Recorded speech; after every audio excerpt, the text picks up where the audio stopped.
There are less than 1,000 people in Blooming Grove, Texas, and only one, like Wyndi Adkins, in her kitchen, just getting a glass of flavored ice water. And use my upper arms and my body strength to twist the cap. Can be a uniquely And then I'll turn it upside down with my teeth.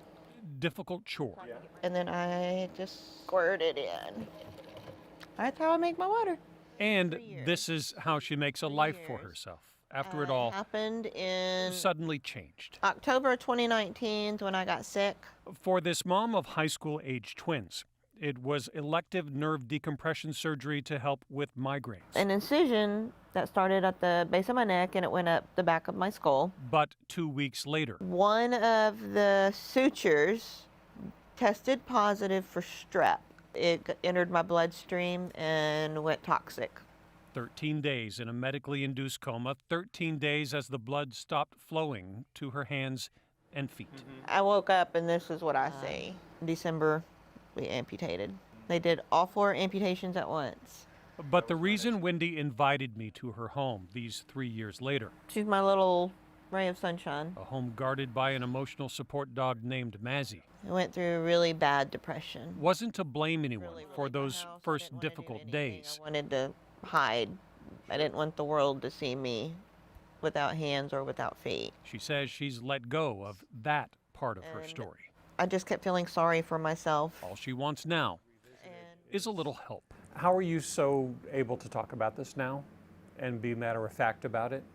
Because it's who I am now. I think after talking about it several times that it gets easier to talk about. She's talking now about the solutions her health insurance has offered. And all those clicks means it's on and it's secure. A prosthetic leg for her left, a boot for her right, and a pair of hands that only do this. But that's the limitation. That's all they do. That's all it does. Wyndi says her applications for better help, perhaps mechanical hands like these, are always denied. But you're telling me, no, they're experimental. Yeah. And sometimes I want to say, well, let's amputate your hands and let's see how experimental your hands are.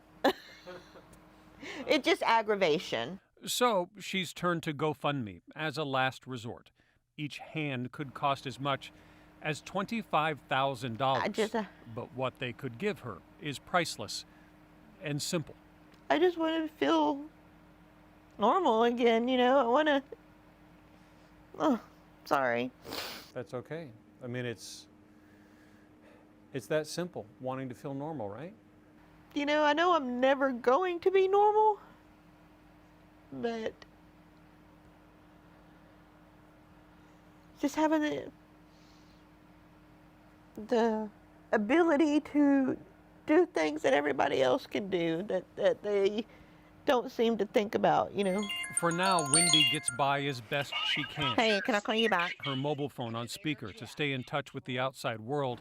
Thankfully, it's all touch. And she has so just enough like dexterity it keeps my mind off of things. to paint to pass the time. It just gives me like a little break from reality. Her reality is she can't drive, she can't fend for herself, she can't leave the house on her own. But for a woman who is literally asking for a helping hand, she stays hopeful. That was obvious back in the kitchen, that mug with her name on it. It has a prosthetic leg and it says, I lost my leg but not my courage, because I don't feel like I have lost my courage. A near-death infection can't rob her of that. In Blooming Grove, Texas, I'm Kevin Reese. Wyndi, my son wears a prosthesis, and I'll tell you what I tell him. You have special powers. You hang on to that courage. If you'd like to help Wyndi, just open Kevin's story on WFAA.com. We've linked you to her GoFundMe page.